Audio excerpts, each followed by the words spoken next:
Así que la primera es, ¿qué cosa? Luchando contra Dios. La segunda es huyendo de Dios. Y la tercera es luchando con Dios. El propósito del Espíritu Santo al darme esta inspiración al estudiar la palabra es que cada uno de nosotros pueda encontrar en qué o en cuál de estas ilustraciones usted encaja mejor. Por lo tanto, la primera estrategia que debemos usar, espiritualmente hablando, es que usted sea sincero con Dios y con usted mismo. No piense en nadie más a su alrededor.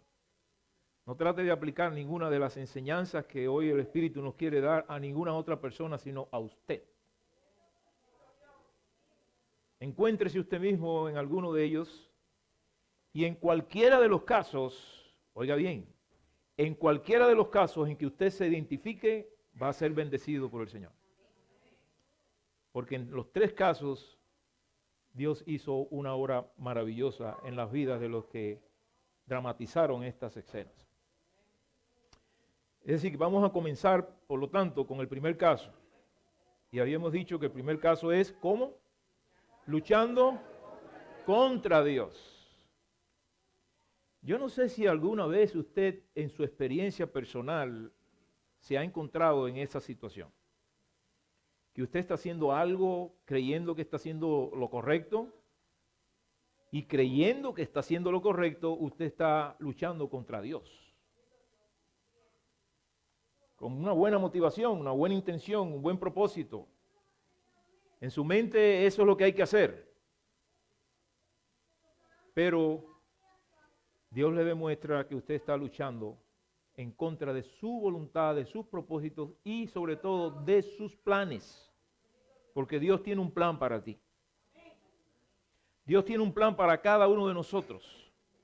Y ese plan está diseñado, oiga bien, desde antes de la fundación de este planeta.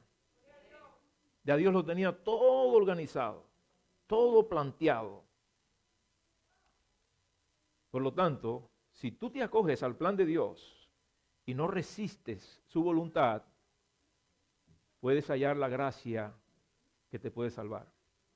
De otra manera, también la pudieras hallar, pero vas a tener que sufrir. Porque en todos los casos que vamos a analizar aquí, todos pudieron alcanzar la gracia de Dios, pero algunos tuvieron que sufrir más de lo que Dios quería. Y Dios no quiere que tú sufras.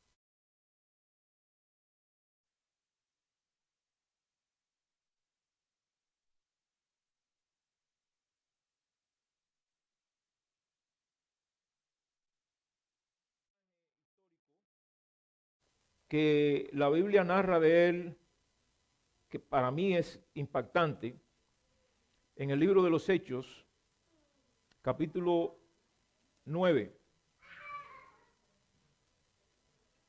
Hechos capítulo 9 es una historia bastante larga y vale la pena que por lo menos la escuchemos una vez. Porque usted se va a dar cuenta que esta historia que vamos a escucharla una vez, y la vamos a escuchar del mismo autor, la vamos a escuchar dos veces más, la misma historia. Y no en el mismo capítulo, y no en la misma circunstancia. ¿Estamos refiriendo a quién? A Saulo. Y oigan que el nombre es ¿cuál? Saulo. Cuando estamos hablando de Saulo, no estamos hablando de Pablo. Porque Saulo era un personaje y Pablo fue otro, después que Dios lo convirtió. Experiencia amarga y triste, se convirtió en Pablo. Y yo no dudo que alguno de nosotros cambie su nombre en esta mañana. Yes. Y ese es el propósito de Dios. Que tú no seas igual cuando salgas de aquí hoy. Que no seas el mismo. Dice el relato, Saulo respirando aún amenazas y muerte. ¿Ustedes pueden imaginarse una persona con ese espíritu? Respirando amenazas y muerte, contra los discípulos del Señor. Eso es como usted ponerse a respirar amenazas y muerte contra el pastor.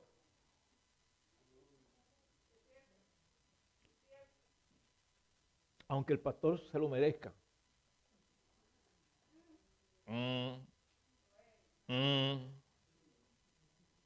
Tener cuidado con eso, porque puede hallarse luchando contra Dios. Saulo, respirando aún amenazas y muerte contra los discípulos del Señor, vino al sumo sacerdote y le pidió cartas para las sinagogas de Damasco, a fin de que si hallase alguno de los hombres o mujeres de este camino, y fíjense que camino lo pone con mayúscula, porque ese camino, ¿quién es? Cristo. Dice, Jesús mismo dice, yo soy, ¿qué cosa? El camino, la verdad y la vida. Por lo tanto, Pablo estaba buscando a las personas, hombres o mujeres, que estuviesen siguiendo ¿a quién? A Cristo. Y los trajese presos a Jerusalén. Eso no era un juego. Traerlos presos a Jerusalén. ¿Cuántos de ustedes han estado presos alguna vez? No, ninguno. Oh, ustedes son buena gente todos. Dígame usted, ¿quién estuvo preso? ¿Tú estuviste presa o detenida? Una cosa es ser preso y otra... No, no es lo mismo. Detenido te llevan un ratico y te pasan... Mi esposa estuvo detenida una noche entera, asustada, pero a la mañana la soltaron. Pero presos que ya te llevan ya oficialmente y te encierran en un lugar y te ponen una sentencia y hasta te pueden matar. ¿Ustedes nunca han estado presos? Pues miren, prepárense.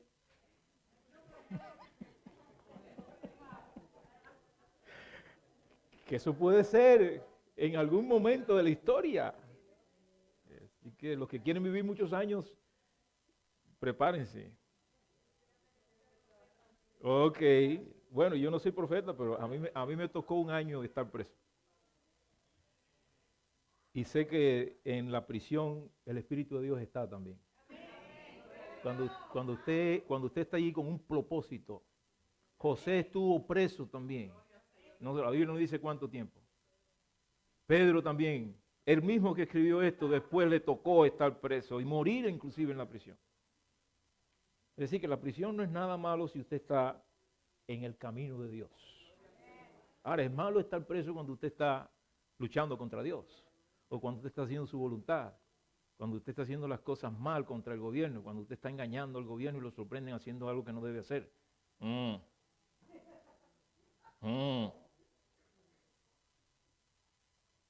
Ahí sí es peligroso eso.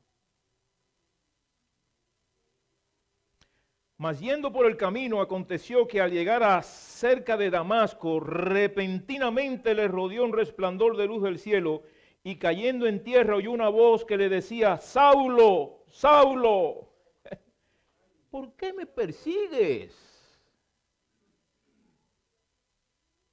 ¿Por qué me persigues? Y él dijo, ¿quién eres, Señor? ¿Quién tú eres? Y él dijo, yo soy Jesús, a quien tú, ¿qué cosa?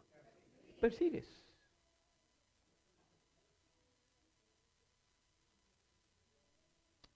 Yo no dudo que alguna vez usted haya escuchado alguna voz diciéndole, no sigas haciendo eso, no sigas hablando eso, no sigas persiguiendo eso. Porque el Espíritu Santo que le dijo esto a Pablo, te lo sigue diciendo a ti también hoy y a mí.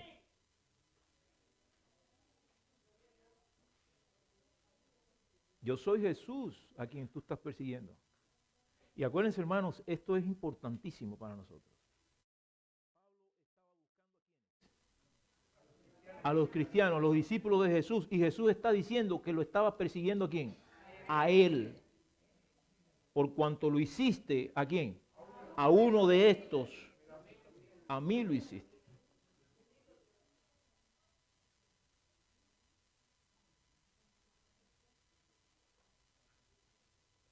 Y oiga lo que Jesús le dice.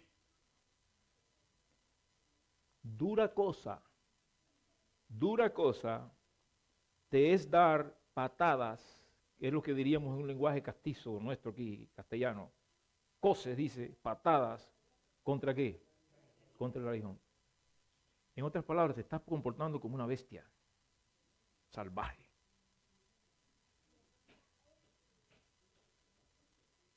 Los bueyes los animales se pueden adiestrar y aprenden. Pero ese buey que le tira patada al aguijón es un buey que todavía no ha aprendido. Porque cuando el buey sabe que el aguijón que le está tirando la patada lo pincha, trata de no hacerlo más.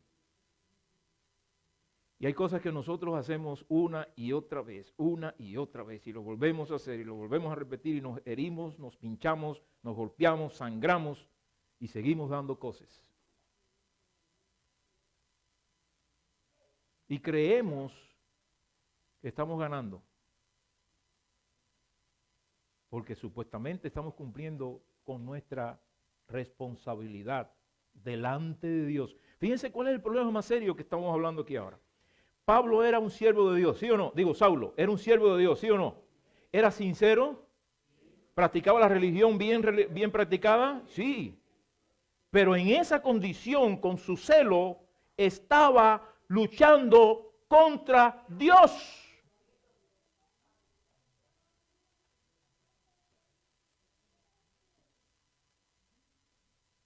Al punto, porque a Dios le dolía, por supuesto, pero el que se estaba haciendo daño, ¿quién era mayormente? Era él mismo.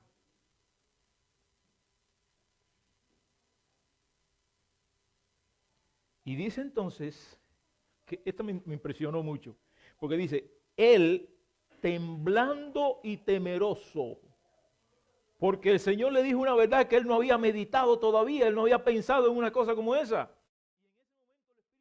Puede haber reflejado o revelado a él verdades en un segundo de cosas que él no había percibido antes, y se puso a temblar como diciendo, ¿en qué rollo yo estoy metido? ¿Qué es lo que yo estoy haciendo? Porque eso pasa así como cuando usted tiene un accidente, pasan tantas cosas por su mente, o lo va a tener el accidente, y casi que se produce, y todo pasa rápido, al punto que él se convenció en ese instante, en ese momento, con las solas palabras que Jesús le dijo, yo soy Jesús a quien tú persigues, dura cosa te es dar cosa contra el aguijón, él temblando y temeroso dijo, ¿qué dijo él? Señor, ¿qué cosa? ¿Ustedes saben lo que está diciendo Saulo ahí? Con esa expresión, ¿qué es lo que está diciendo Saulo ahí? Yo estoy equivocado, reconozco que estoy equivocado. Reconozco que estoy equivocado. Ahora por primera vez mis ojos se han abierto, por primera vez mi mente se ha despertado, por primera vez he razonado lo que he estado haciendo y ahora tembloroso, porque como diciendo, al que le van a echar la cárcel es a mí. El que se merece ir a prisión soy yo. El que merece que le hagan juicio es a mí.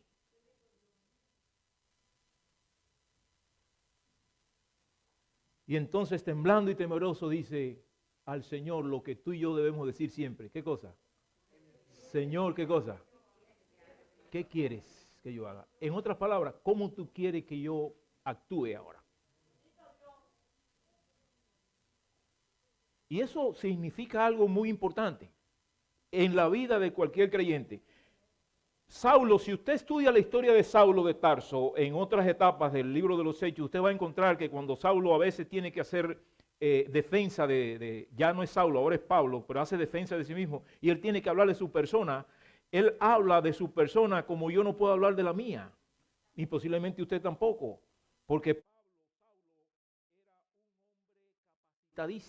él dice que estudió a los pies de Gamaliel, que es como estudiar en Oxford, es Oxford, ¿no? Harvard University. Es decir, yo estudié en Harvard University. Bueno, la gente que estudia en Harvard University camina como así, como medio hinchado así, ¿no? Y les parece que todos los que pasan por el lado de eso son demasiado bajitos. él dice eso, Pablo mismo lo dice. Aunque él después que lo dijo, cuando él lo dice, dice, yo no tengo que gloriarme de eso, porque ya él había aprendido. Pero cuando él estaba aquí en esta etapa, él era de Harvard. Aquí él era de Harvard. Y ahora un hombre de Harvard, un hombre que se educó a los pies de Gamaliel, que era la excelencia de la sabiduría en ese tiempo, ahora le dice al Señor, ¿qué le dice el Señor? ¿Qué es lo que tú quieres que yo haga? Como diciendo, yo no sé nada. Enséñame. ¿Qué es lo que tengo que hacer? Y el Señor le dijo, levántate y entra en la ciudad y se te dirá lo que debes hacer. ¿A un hombre de dónde? De Harvard. A un hombre o a una mujer de boca ratón, a un hombre o una mujer que lleva años en la iglesia, a un hombre o una mujer que es pastor o pastora o lo que sea, anciano de iglesia, miembro por 40 o 50 años en la iglesia, que el Señor le diga, levántate que te va a enseñar a esta altura lo que debes hacer.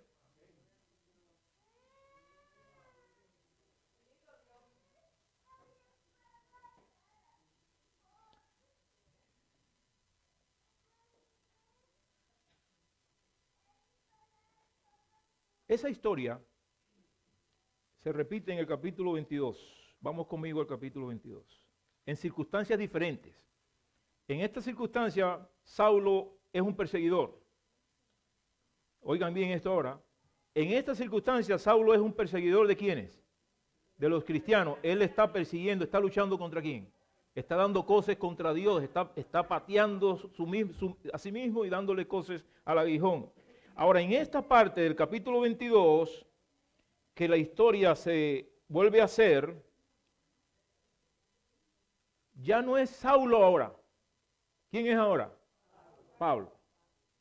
Pero él tiene que hacer la historia nuevamente. Y al hacer la historia, en el versículo 10, oigan lo que dice. 22:10. Él dice, y dije, él mismo contando la historia, y quiero que ustedes vean el contexto de esta historia. El contexto de esta historia que él mismo repite, ¿ustedes saben en qué circunstancias la repite Pablo? En circunstancias muy especiales, porque ahora de perseguidor a perseguido. Y ahora oigan lo que les voy a decir, de perseguidor a perseguido ahora el perseguido ¿quién era? Era él. Y perseguido por los de su propia nación, por los de su propia religión, por sus propios hermanos. Darles a esos hermanos su historia otra vez, para que supieran de dónde Dios lo había sacado a él, porque los hermanos no querían creer en él. Y entonces el versículo 10, él dice, y yo dije, después de hablarle su historia, para no hacerla larga ahora, ¿qué haré, Señor? Él está contando ahora su historia. Y le dijo, ¿qué haré, Señor? Y el Señor le dijo, levántate y ve a Damasco, y allá se te dirá todo lo que está ordenado que hagas. Todo. Él está contando su historia de esa manera. Y en el versículo 16, dice él, voy a empezar el 15 para que vean el contexto, porque serás testigo suyo a todos los hombres de lo que has visto y oído. Dios le está diciendo a él. Él está contando la historia, que Dios le dijo, serás testigo suyo a todos los hombres de lo que has visto y oído. Ahora pues, le dice, ¿por qué te detienes? ¿Qué le dijo? Levántate y ¿qué? Levántate y ¿qué? Y bautízate y lava tus pecados invocando su nombre. ¿El nombre de quién? Del que antes perseguía. Pero noten, levántate y bautízate, lavando tus pecados. Yo no entiendo qué es lo que está pasando aquí. ¿Usted sí? Un hombre como Saulo, que el Señor dice, levántate y bautízate para que sean lavados tus pecados. ¿Por qué un hombre como ese tuvo que levantarse y bautizarse? Aquí está mi amigo y hermano. ¿Dónde está? A ver si lo veo aquí. No.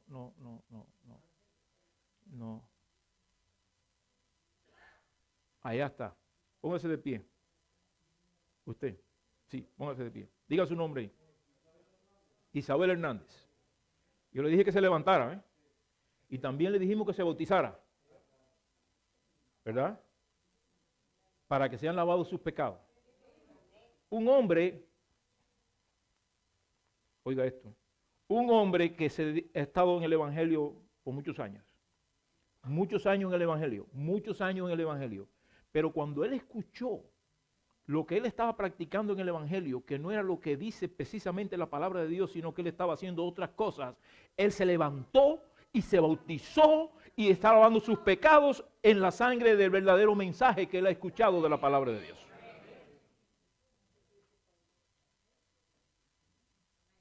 Amén. De su testimonio, usted. Siéntese, de su testimonio. ¿Qué es lo que ustedes están aprendiendo? Oiga lo que ella me dijo en la clase hoy. No, sí, aquí estamos al rojo vivo. Aquí no estamos jugando, aquí estamos en serio. Ella es una creyente que ya ustedes algunos la conocerán, evangélica por mucho tiempo, igual que la otra hermana que está al lado de ella, están visitando la iglesia y están aprendiendo. Póngase de pie usted también. Y cuéntenos un poquito del sábado.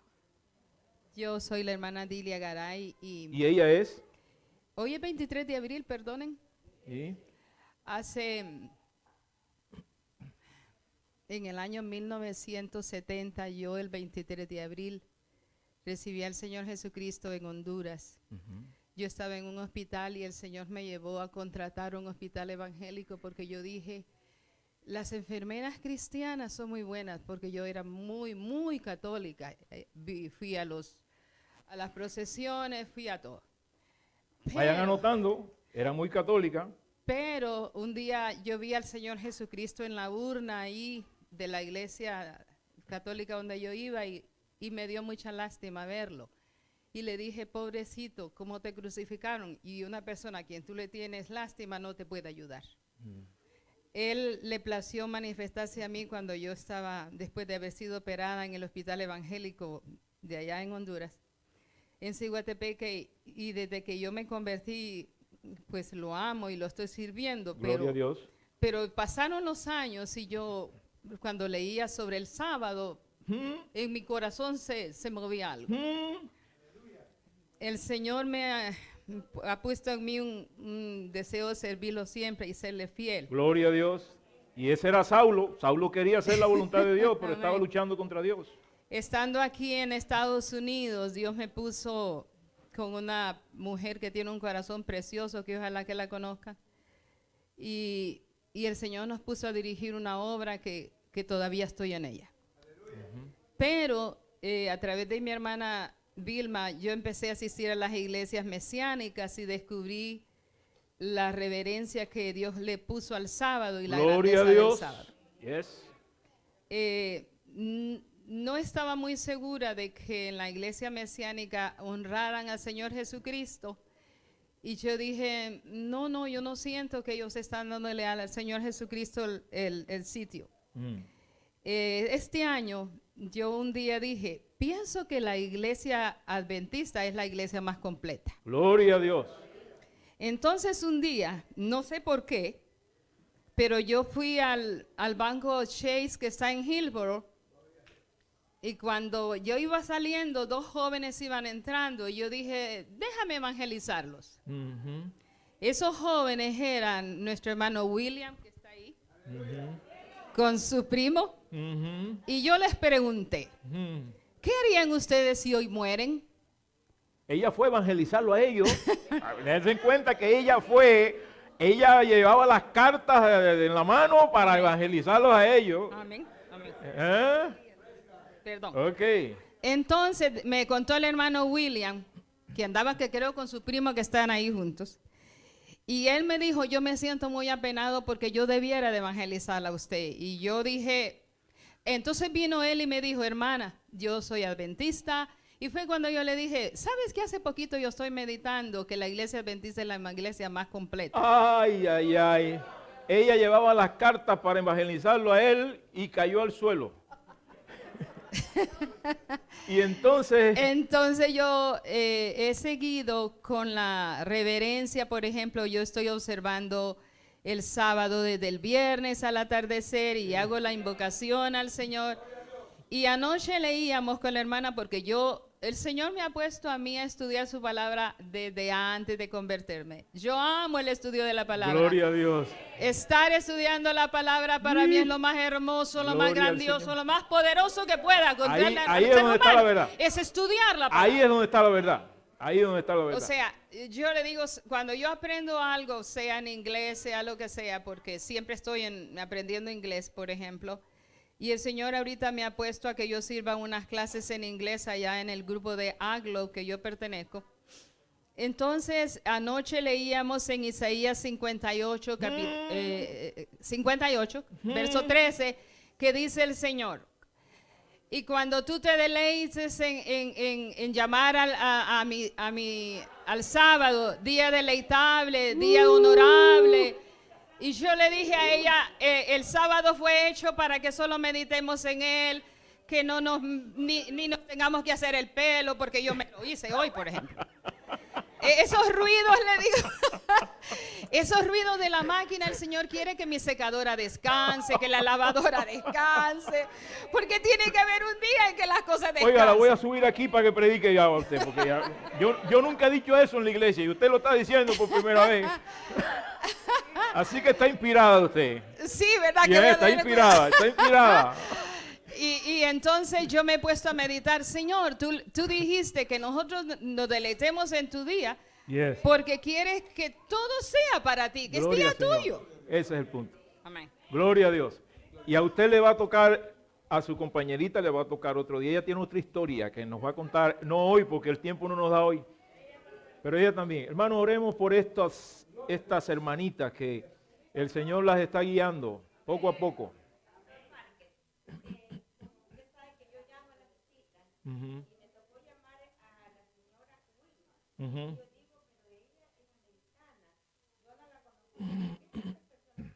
Uh-huh. William, ponle el micrófono. Ella no va a hablar mucho, voy a hablar un poquito nada más.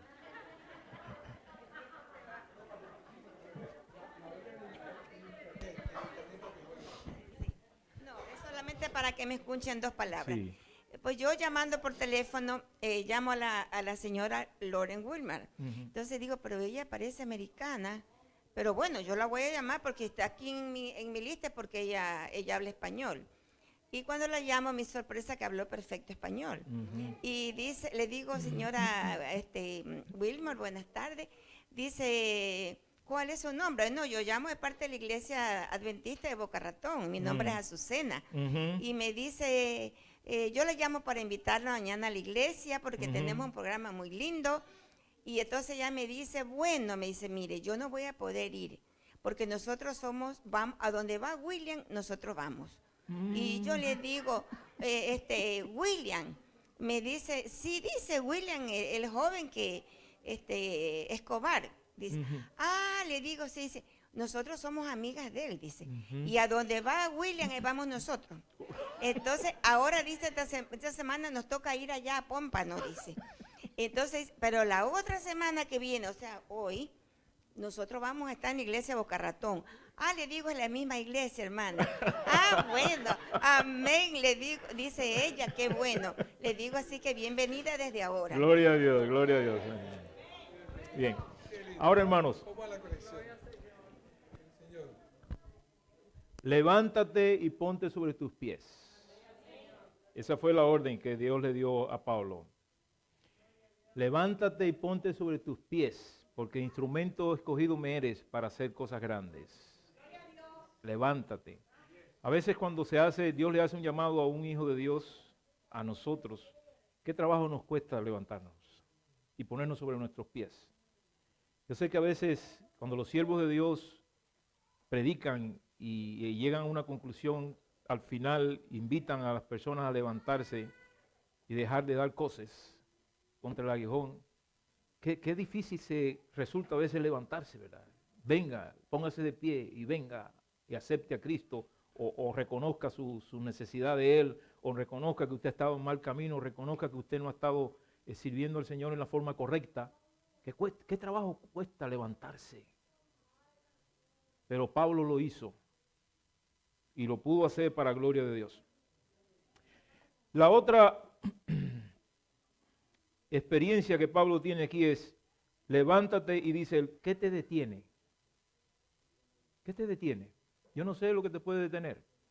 Yo no sé cuál es la razón por la cual tú puedes estar sentado sin levantarte para hacer la voluntad de Dios. Pero permita a Dios que hoy no te detengas y que te levantes. El otro caso que voy a mencionar, lo mencionamos en la escuela sabática hoy temprano. La escuela sabática hoy habló de ¿quién? De Jonás. Jonás es el segundo caso y es el caso donde la palabra de Dios dice, o mejor dicho, el enfoque que dimos al principio es huyendo de Dios. El primer caso, ¿cuál es? Luchando contra Dios. El segundo, ¿cuál es? Y el tercero, con Dios. El segundo caso es, ¿cuál es? Huyendo de Dios. Un profeta de Dios, un siervo de Dios, un hombre de Dios. ¿Era sincero Jonás, sí o no? ¿Era un buen hombre, sí o no? ¿Era un buen creyente, sí o no? Sí, tenía todas las virtudes y todas las cualidades de una persona ideal. Pero llegado el momento en que debió haber hecho lo que Dios le pidió que hiciese, algo que era un poquito para él difícil de hacer, porque de acuerdo a sus concepciones del amor de Dios y de lo que ese pueblo se merecía, Dios como que estaba siendo demasiado bueno con esa gente. Ese fue el problema más serio que Jonás tuvo. Y el problema no era Dios, el problema era él. El problema era él. Y ahora note, hermanos queridos, Dios le dijo, también le dijo a Jonás, levántate y vete ¿a dónde? A Nínive. Y predica allí a esa gente para que tengan oportunidad de arrepentirse.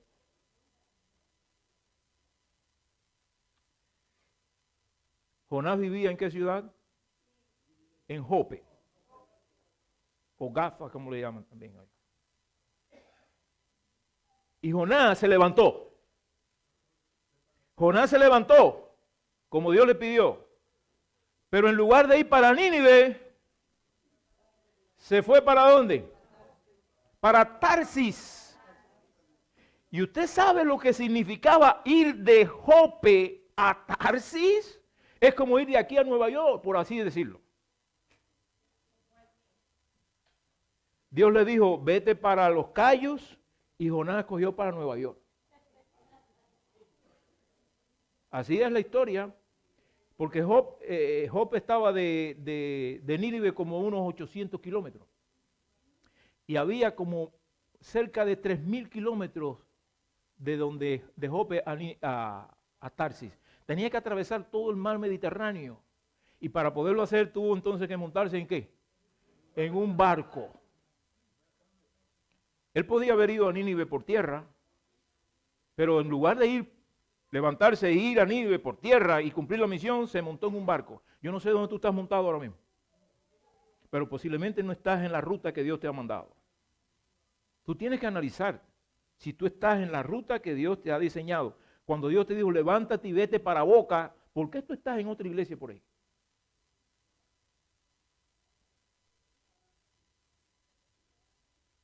Cuando Dios te dice, levántate y guarda mis mandamientos, guarda mi sábado, ¿por qué tú estás en otro lugar haciendo otras cosas? Esta señora que está aquí hablando hoy, ella está hablando con el Espíritu. Ella es una creyente fiel y ella ha dado toda su vida, como ella lo ha anunciado al Evangelio, pero ella ha entendido que estaba navegando en sentido equivocado.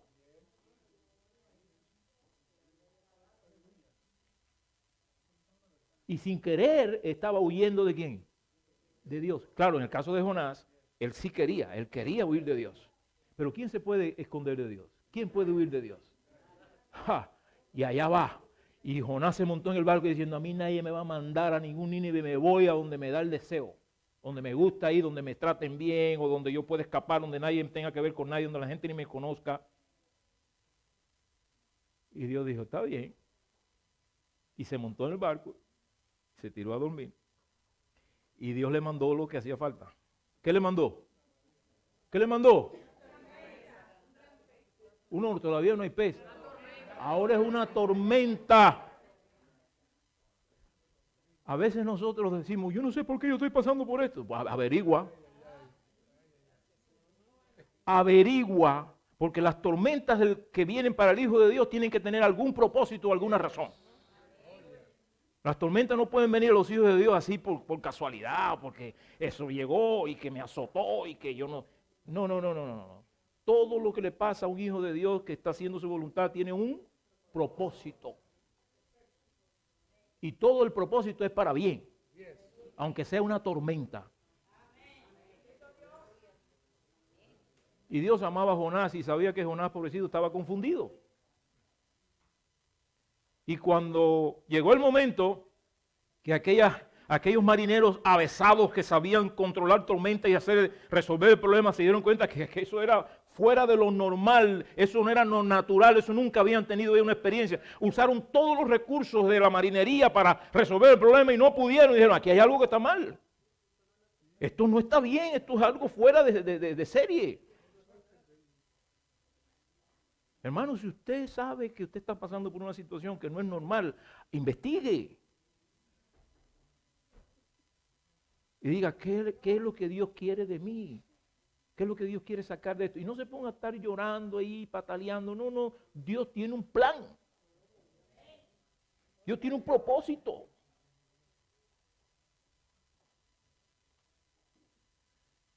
Y Jonás se dio cuenta de los problemas que estaban pasando esos pobres hombres que no tenían nada que ver con eso, con su realidad.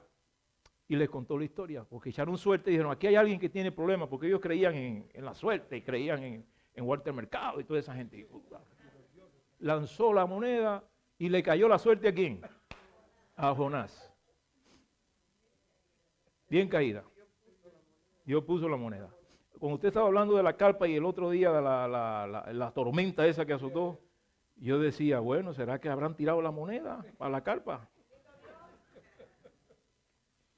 Y cuando Jonás se vio descubierto, ¿qué hizo Jonás? Cuando se vio descubierto, ¿qué hizo Jonás? Confesó. Confesó. Ya descubierto, confesó. Hace falta que no lleguemos a ese extremo, hermano. Que usted mismo entienda que usted es el causante de las tormentas. En el hogar, en la iglesia, en el trabajo, en el vecindario, en su propia vida. No le esté buscando culpa a nadie. Abra su corazón y dígale, Señor, enséñame, como dijo Pablo. Enséñame, dime dónde está la que yo quizás no me doy cuenta, pero algo está pasando aquí que me está trayendo toda esta situación. Ayúdame, por favor. Y como echaron la suerte y cayó sobre Jonás, Jonás confesó y le dijo, bueno, ¿y qué vamos a hacer contigo? Dice, ¿cómo podemos aliviar a tu Dios? ¿Cómo podemos hacer que tu Dios se le quite la ira que tiene contra ti? Y él dijo, la única cosa aquí es que me tiren al mar. Pero ustedes saben lo que estaba diciendo Jonás con eso. Jonás se estaba suicidando. Eso es lo que realmente está pasando ahí. Yo me merezco la muerte y me voy a suicidar yo mismo. Tírenme al mar. Ellos hicieron todo lo posible. Todavía dice la Biblia que lucharon a ver si podían resolver para no tirarlo al mar, pero no pudieron porque ya el barco, y Dios dijo, no, si van a luchar, pues lo voy a poner más mala la cosa. Y cuando estuvo ya eso al punto de que parecía que se iba a hundir, hay que soltar a este hombre al mar porque esto no se arregla de ninguna forma. Y no va a haber arreglo para tu vida si tú no le dices al Señor, Señor, lánzame al mar. Eso es reconocer que tú eres el culpable de tus propios errores, de tus propios problemas, de tus propias luchas.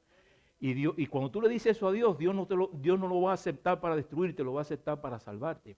Porque en cuanto lo tiraron al mar, eso ya va a morir. Y saben que si Jonás se muere de verdad en ese momento, se hubiera perdido. ¿Ustedes saben eso? Si Jonás muere en ese momento, se hubiera perdido. Porque estaba haciendo ¿qué cosa? ¿Huyendo de quién? Huyendo de Dios. Toda persona que se encuentre huyendo de Dios y no se encuentre con Dios, va a tener problemas. Y ahora, cuando llegamos ahí a ese punto, Dios entonces, que lo tiene todo calculado y preparado, y sabía que Jonás era un hombre bueno, y Dios sabía las intenciones de su corazón, que lo que estaba era confundido, Dios le tenía preparada la sorpresa. ¡Wow! Un enorme pez vino, ¡wow! Se lo tragó, y se lo tragó enterito.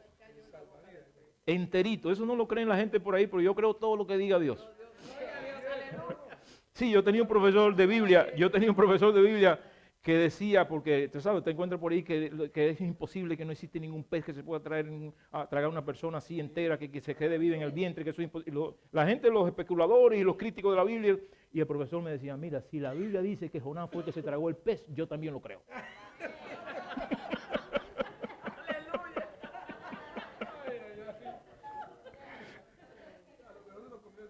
Eso es fe, eso es fe.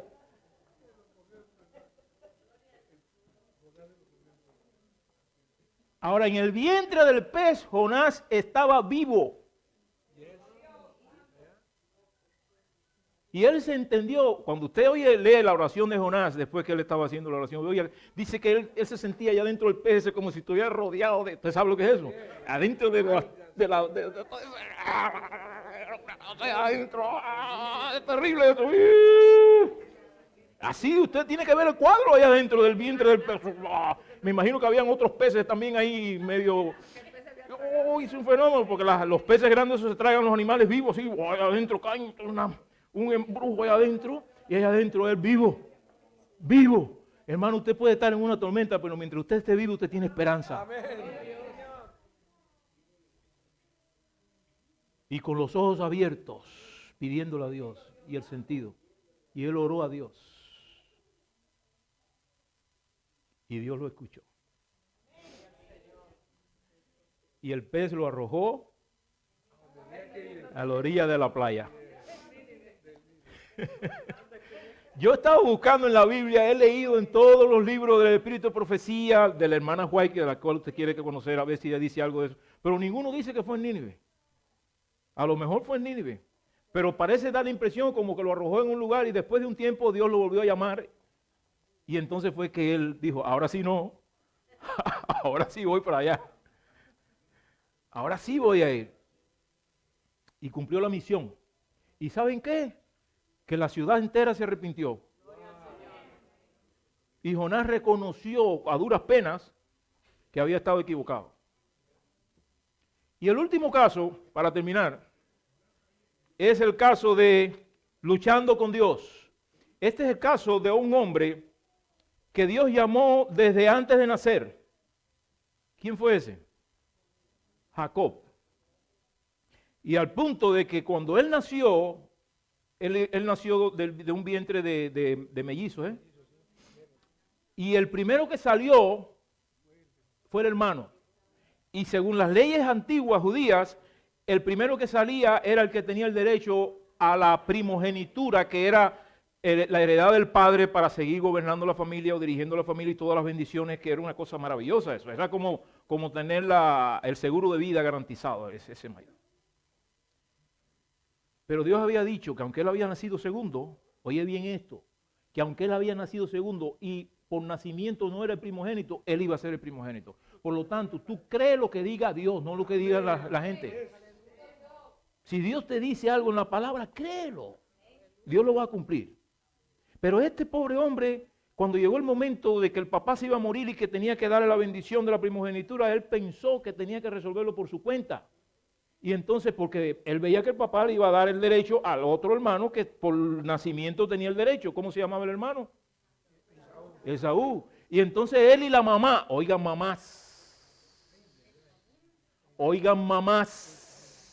que a veces están condescendiendo con los hijos y los embarcan ustedes mismas para resolver problemas en su propia forma y ponen a Dios de lado. No, tú lo que tienes que hacer es esto. Tú quieres conseguir un novio, mijita, tienes que empezar a visitar iglesia y andar de un lado para otro, porque si te siguen en la iglesia de boca ahí no te vas a casar. No, la mamá es muy buena gente, con buen deseo y todo. Y los muchachos creen que tienen que andar por ahí buscando novia en iglesias por ahí. Porque en Boca no hay nada para ti. Eso está pelado ahí. Y ahora que se fueron un poco para Pómpano, peor todavía. Se llevaron a Willy, se llevaron a este, se llevaron al otro, se llevaron al otro. Aquí, ¿qué es lo que te queda ahí? No queda nada ahí. Y ahora llegó una mexicanita que le tiene los ojos puestos y no sé quién se la va a discutir.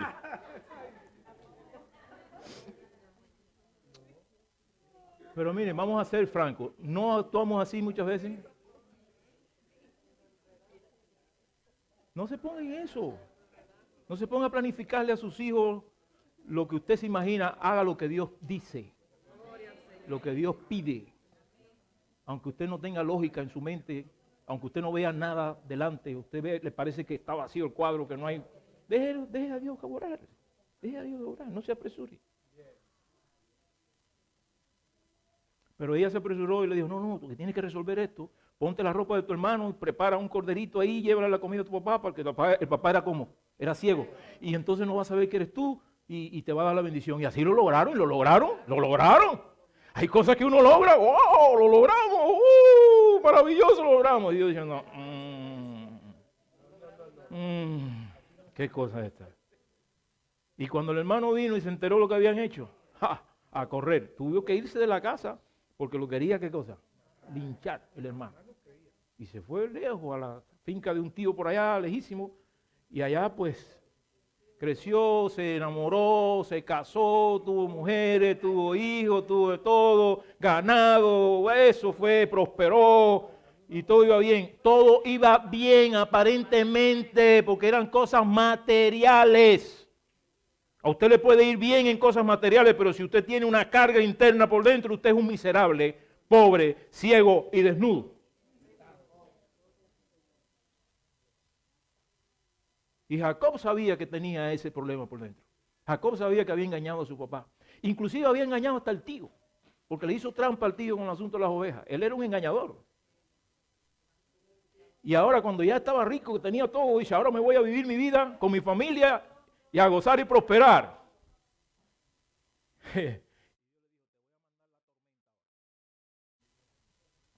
¿Y qué tormenta le mandó? En el desierto, ¿qué tormenta le mandó? Al hermano, con un ejército de hombres armados con intenciones de lincharlo, a él y a todo el que se encontrara en el camino.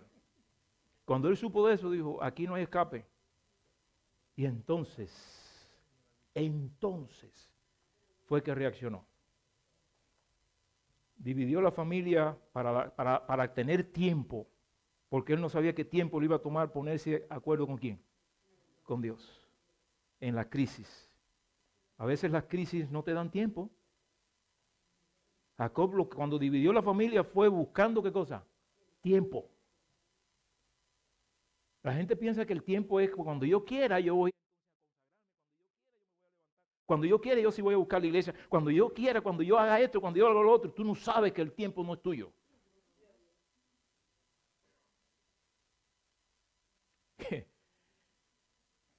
Y ahí se puso a pedirle a Dios, por favor, solito, que le perdonara todo. Y Dios vino.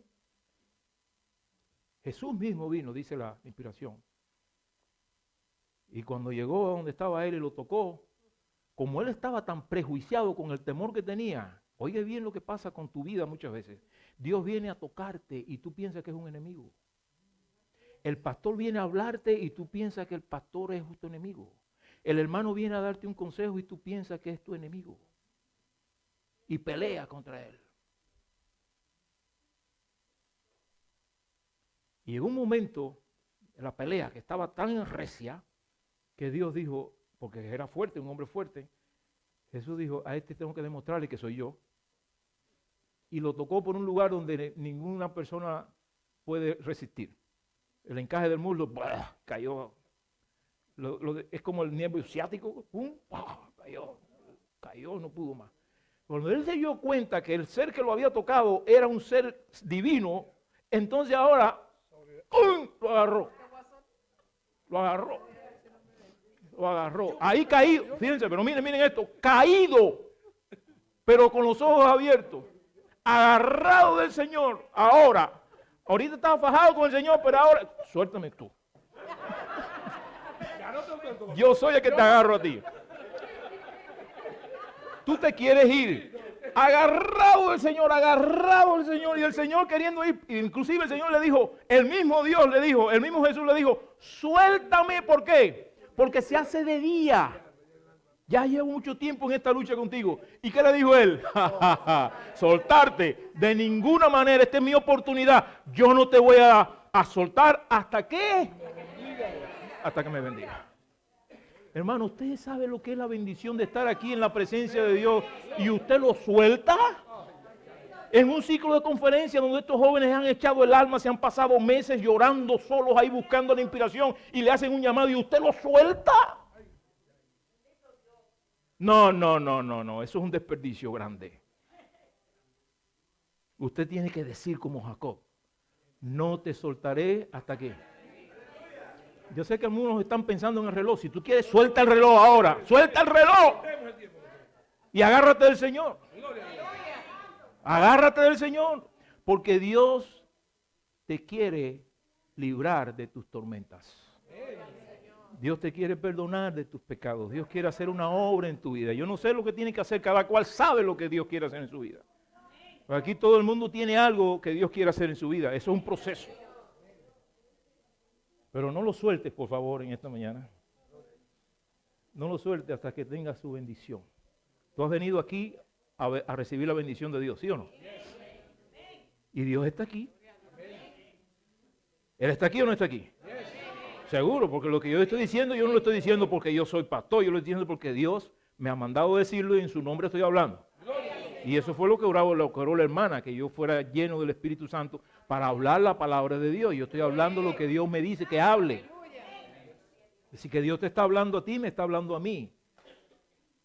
Y Dios te está hoy poniendo en esta condición. Yo no sé cuál es tu caso. Si estás luchando contra Dios en la forma en que estás viviendo. Si estás, ¿cuál es el otro?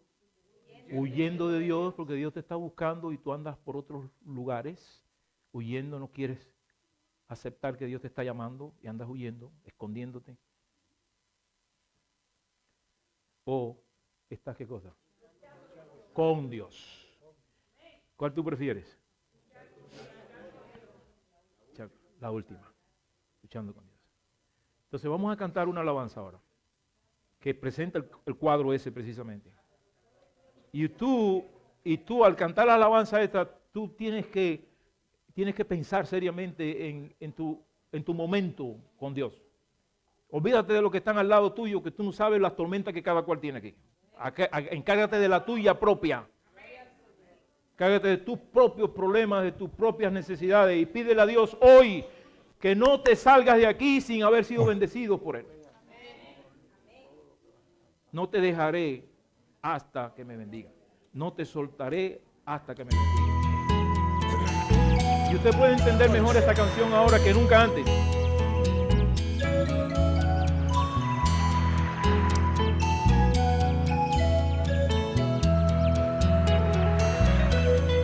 Dice: Señor, me siento solo, la noche está